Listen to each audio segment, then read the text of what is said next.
Doing great on this Tuesday, right after we just had a holiday.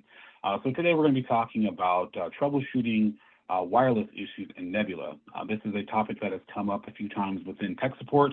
So they have kindly asked me to kind of go over some things that we can do in terms of troubleshooting wireless issues in Nebula. So let's start off by taking a look at the agenda for today. So the first issue we're going to cover is not being able to connect to an access point. Basically, the access point's broadcasting, you can't connect to it. The second issue we're going to talk about is when you have slow speeds while connected. You've connected to an AP, connected to the SSID, and you're noticing that these speeds are not adequate. You're not seeing the speeds that you're expecting to be seeing. The third issue we're going to cover is roaming issues, and this tends to be a really big topic when it comes to roaming between access points. A lot of people have found that maybe their device will not roam from one access point to another, so we'll cover that. A fourth issue that we'll cover is understanding the Wi-Fi logs. I'll give a couple of examples that you'll see, most common examples you'll see when it comes to the logs in the Wi-Fi, and then what those logs mean and what it pertains to and what you can do to try to fix it. Then on the fifth topic, we'll talk about the feature, which is Wi-Fi health, which allows you to look at the health of your connectivity on the AP itself or your clients connecting to an AP, and that's going to be a ProPack feature. And then finally, I'll open the floor up for a Q&A session. All right, so let's start with can't connect to an access point, okay? So when you can't connect to an access point, one of the things you're going to want to do is you're going to want to check to see if you can see the SSID. If you can't see the SSID, you're going to check to see if the AP is online. In order to do that, what you'll need to do is you need to go to your dashboard and you'll need to check to see if the access point is online.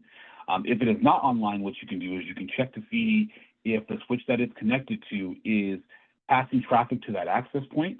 If it is a Nebula switch, it will show up in this section here. Right now, for this particular screenshot, you'll see that I have a firewall, we have an access point, but we're using a third-party switch in this particular instance, or it's basically a switch that's not Nebula enabled. Okay, so that's what you can do first to check to see if the access point is online. Next thing if you can't see the access point, is you want to check to see if the AP is getting an IP address. So what you can do is go to site-wide access point and devices. And under there, you'll be able to see if your AP has an IP address. So this is going to be very useful because if you know that the access point has an IP, you know that you have connectivity up to your network. So this is a good indication that your access point is online and it is receiving an IP address from your upstream device. If it's a firewall or a third-party firewall that's issuing out an IP address to the device. The next thing you want to do is check if VLANs are set. You want to ensure that you're passing the correct VLAN on the proper SSID. So what we can do is go to Configure Access Points and SSID Settings and check to see if you have the correct VLAN ID tagged to that specific SSID. So in this example here, I have the SSID called Saturn, and it has a VLAN ID of 10. In this particular network, this VLAN ID then goes back to the firewall, and the firewall is issuing out an IP address in its own network, in its own subnet, based on this particular VLAN. So you're going to want to make sure that all your VLANs are tagged properly and make sure that all of your SSIDs are tagged thusly, okay? The next thing you want to check for is making sure that your switches are passing the correct VLANs. So you want to check your switch ports, specifically the port that is connecting to your upstream firewall and then the port that connects to the AP. You want to ensure that the upstream to the firewall has the correct VLANs that are passing. So if you're using 3 different SSIDs that have 3 different VLANs, you want to make sure that those 3 VLANs are being passed from the firewall or your gateway to that trunk port on the switch and then being passed as tagged traffic to the access point and the port that it's connecting to. You also want to check your switches and your switch logs to see if there's any potential broadcast storms.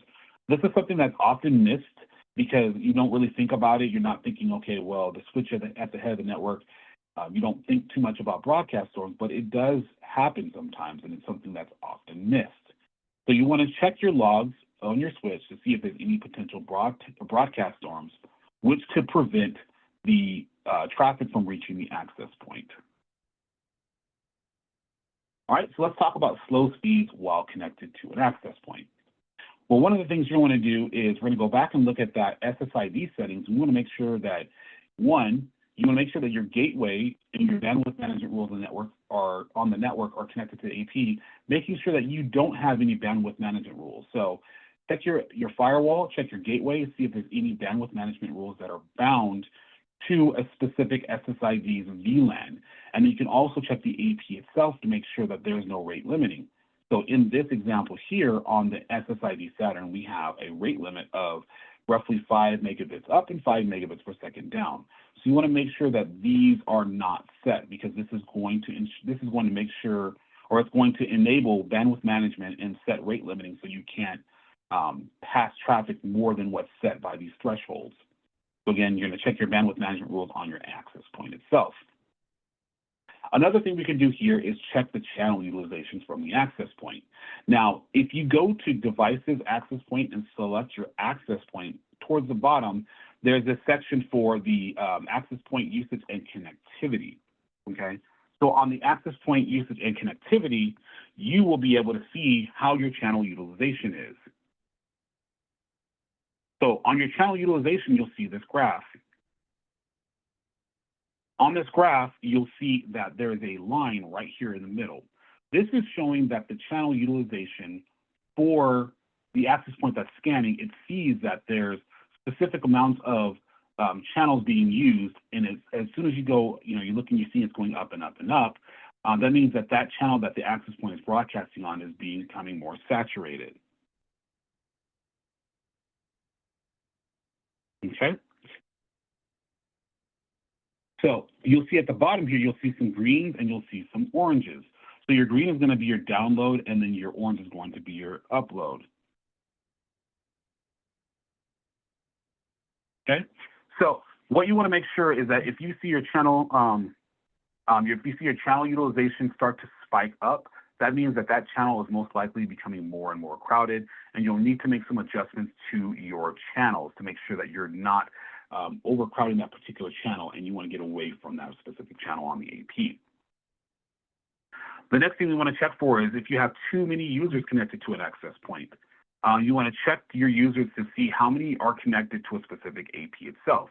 So if we go to site-wide access points and devices, we'll be able to see the actual amount of clients that are connected.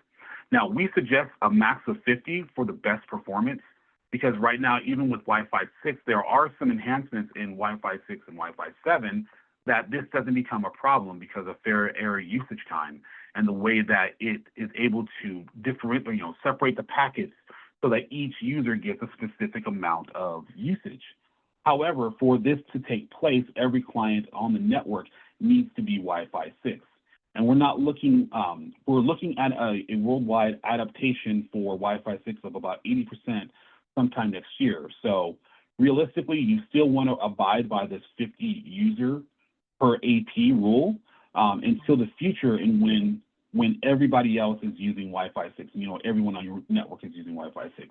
At that point, you can increase the amount of users, but for right now, we suggest that you use no more than 50 devices per AP. So next, let's talk about issues with roaming. Okay, so 1 second here. Hold on.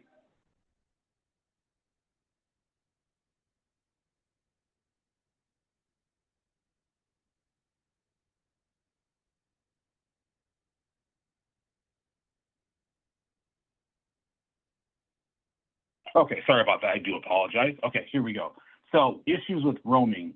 Roaming is enabled by default on the Wi-Fi Nebula. So you don't have to really enable anything. It's just automatically enabled by default. However, we can enable some extra options to help for fast roamings in the SSID settings. So if you go to your SSID settings and you can enable 802.11kV and 802.11r for fast roaming. So these will help with assisting your roaming settings to make it more seamless.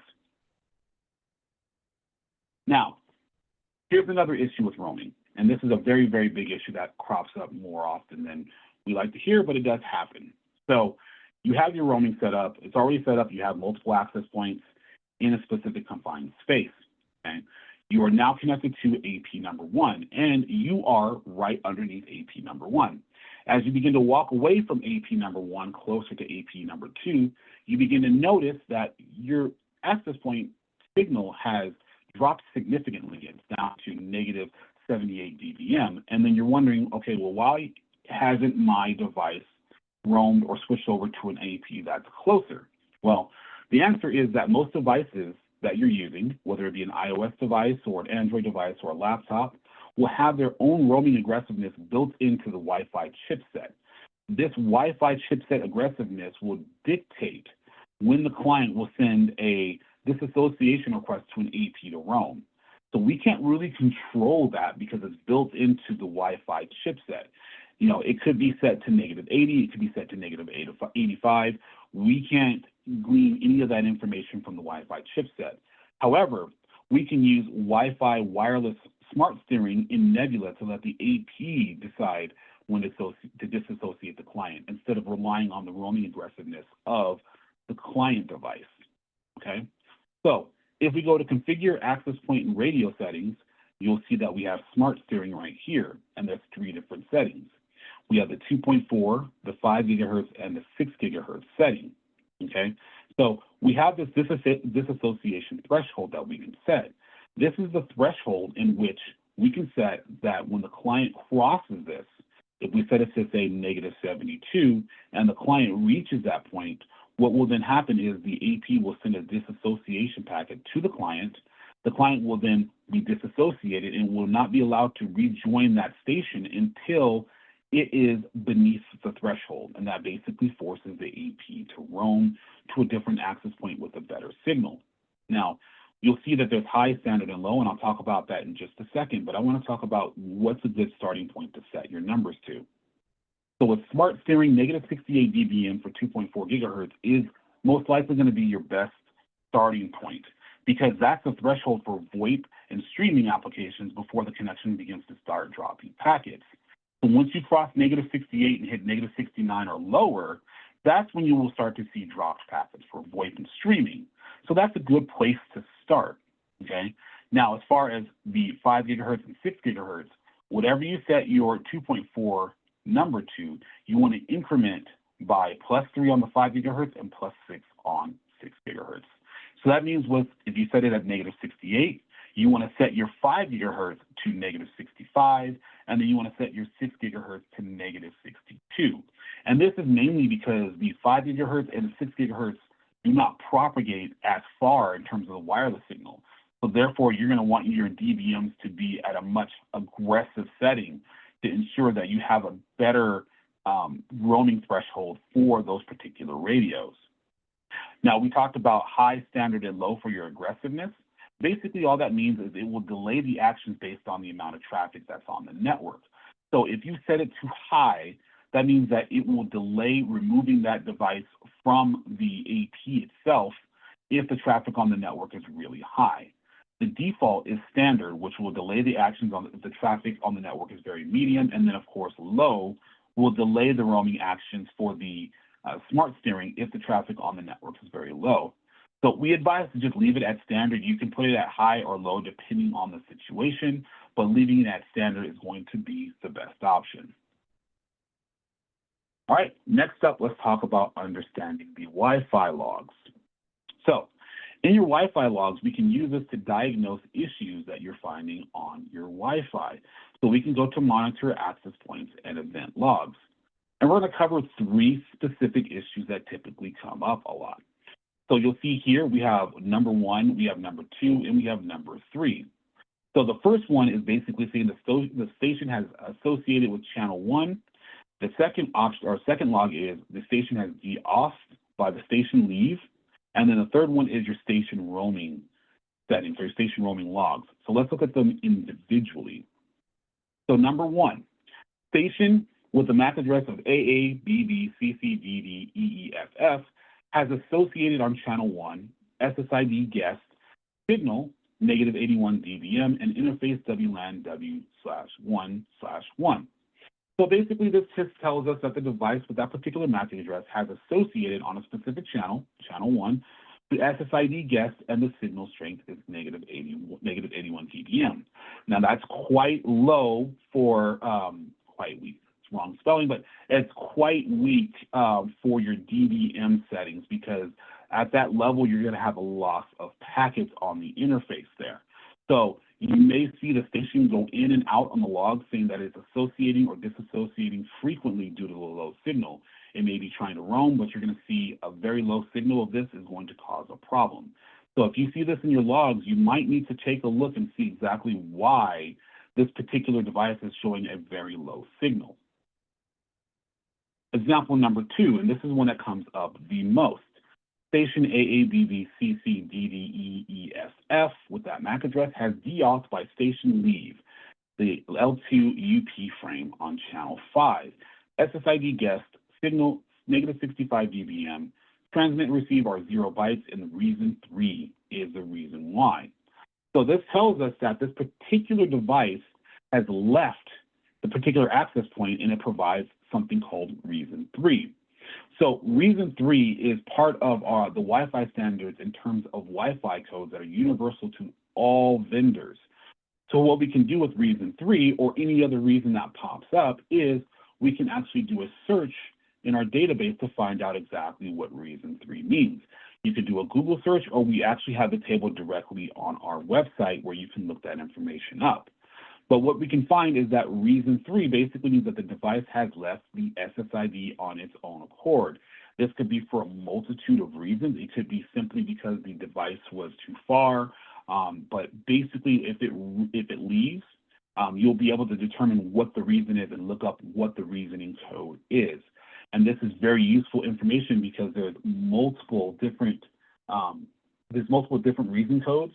And I believe that the number goes all the way up to 40 because that's the only reason that they have. So they have reason codes 1 through 40, and I believe 25 through 31 is reserved. But for instance, if you see, say, a reason code, say 9, reason code 9 would be that the station requesting reassociation is not authenticating with the responding station. So you can look up the reason code to determine exactly what it means to help determine what the problem is, okay?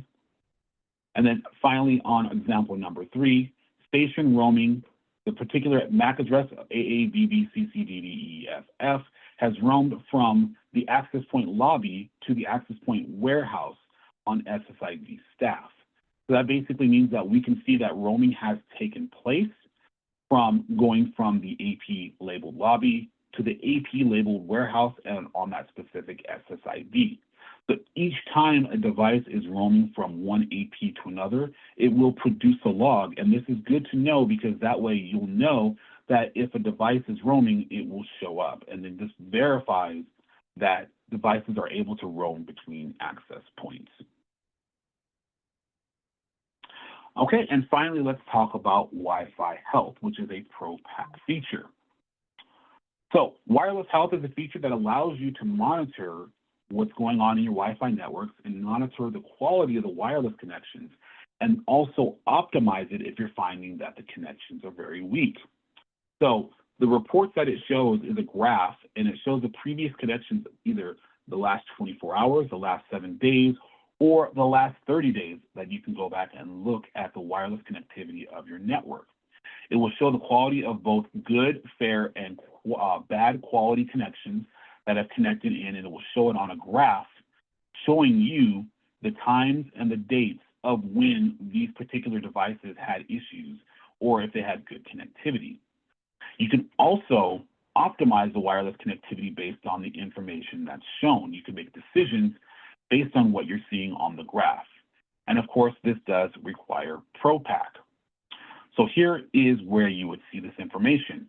So if you go to Monitor, Access Point, and Wireless Health, it will first show you at the very top at Wireless Health, it will show you the current status.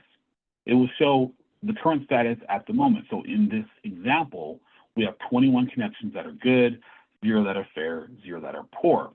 However, if we go back and take a look at the last 7 days, you'll see the different events on this graph. So you see between February 16th and February 17th, we have multiple good connections here, but we have a few fair connections. And fair is going to be based on the DBM. Currently, they don't display what the DBM thresholds are. I can get that information from our engineers, but it's a feature request that we've sent up to ask them to put in the DBM threshold so you have an idea of what it considers fair and what it considers poor. So here between February 17th and February 18th, we had one connection that was particularly poor. And what we can do is, instead of looking at the access point itself, we can look at the client list and then see there's two different graphs. They have an AP graph and a client graph. We can look at that particular client and see if that has occurred multiple times with that specific client, because if it is, that could mean that A, that client could be just, reporting bad data, or it could just have a weak radio on that client device, or B, it could be associating to the same access point over and over again, but there could be some type of interference in the area that you may need to look into. So again, your orange dots are going to be your fair connectivity, and your reds are going to be when you have poor connectivity on the AP or the client. Now, a couple of things that we can do with this information. So at the very top, we have different optimization methods. We have the auto optimization action, and then we have the adaptive channel width and DCS that we can choose. You'll notice that adaptive channel width is only available for 5 gigahertz, and that is because the 5 gigahertz spectrum has a wider width of channels that we can optimize. So let's talk about the different optimizations.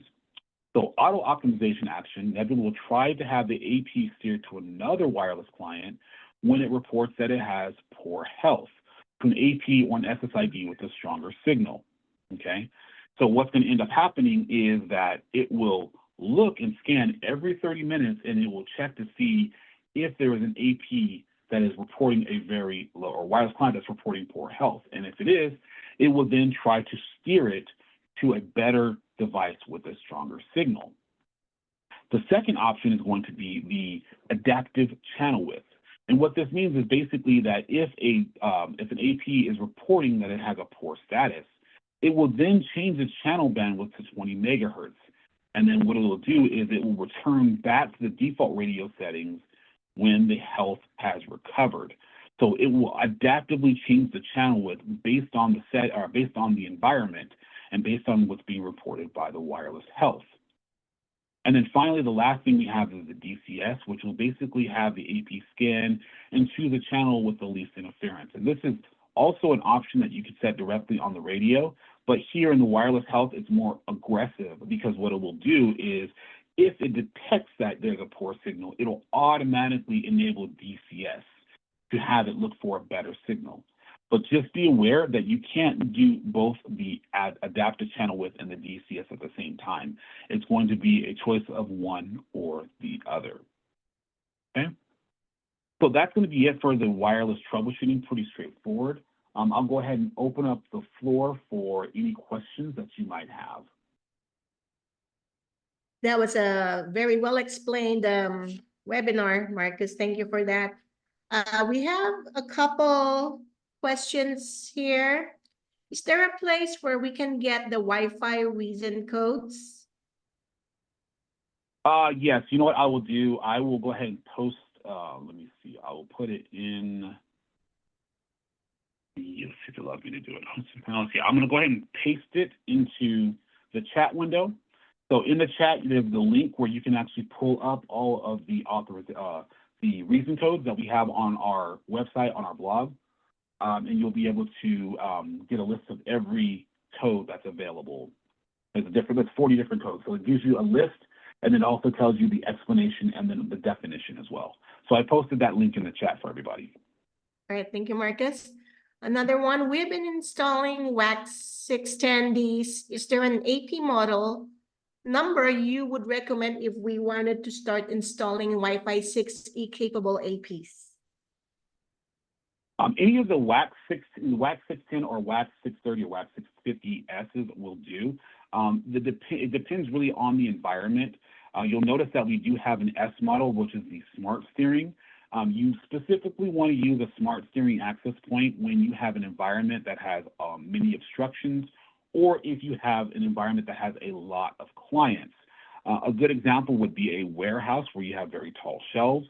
You're going to want to use a smart steering Wi-Fi 6 access point because it can use different algorithms on the smart steering technology to kind of push the signal to help mitigate any type of obstructions or pushing the access point's signal to where the clients are. So I definitely would recommend the smart steering version if you are installing in a high density environment or in an environment with very many obstructions like a warehouse. Hey, Marcus, the one that you pasted the link, can you put it to everyone because it's sent to me, to the panelists? You know, it won't let me put it in.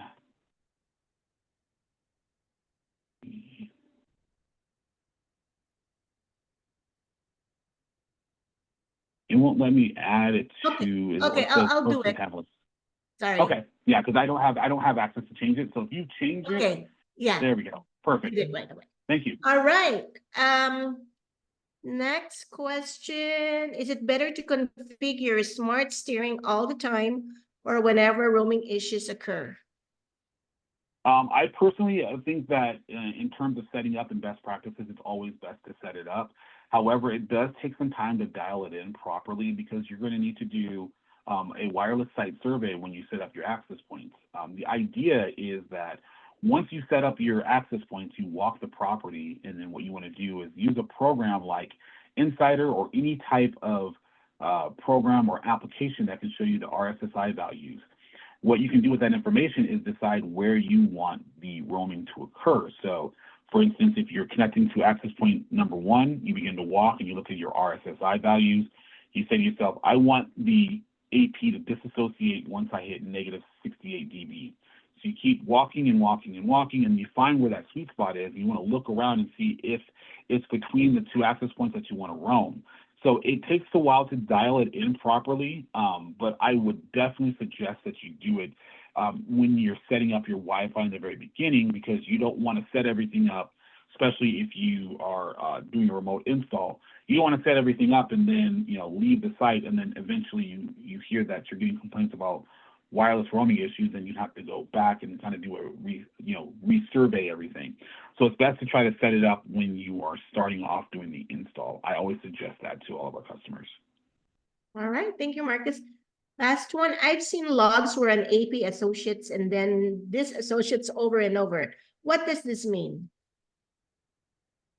Yeah, that is a very common issue. That basically means one of two things. If you're seeing association and disassociation, disassociation, that could mean that two access points are fighting over a device, meaning that they're within range. It's dropping from one AP and it sees the signal a little bit better, and it's crossing its own wireless aggressiveness threshold on the client, and it's basically two APs fighting over client. One of the things you can do is set up your smart steering, which will help mitigate that. And then also you can check your Wi-Fi power because, these access points are very, very powerful. The problem is that the clients themselves don't have enough of a signal strength to send the signal back. So you might have scenarios where you have multiple APs within a confined space, and all the APs are basically over broadcasting each other in such a confined space. We found that about the APs can receive a client signal at about 125 to 150 feet, and this is based on the clients themselves, because the APs can broadcast very far, but it's the clients themselves that don't have the power to send the signal back. So because the APs can send the signal very far, it's possible that in a confined space, you have APs that are broadcasting directly on top of each other. So a thing that you can do is try lowering your power output on the APs so that they're not overpowering each other. One of the tools that we do have is called the Zyxel Wireless Optimizer that you can download directly from our website. What that allows you to do is take a blueprint or a floor plan and drop it into this app. Pick a wall that has some length measurement. Say you have a wall on the south side of the building and it says this particular wall is 10 feet.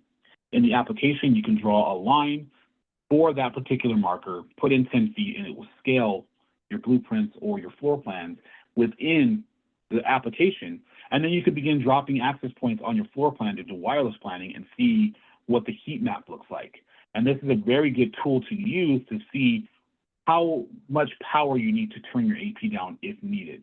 So there are scenarios where, again, a very high density, a lot of APs in a confined space, you're going to need to drop your power down, whether it be 50%, 25%, or even down to 6.25%.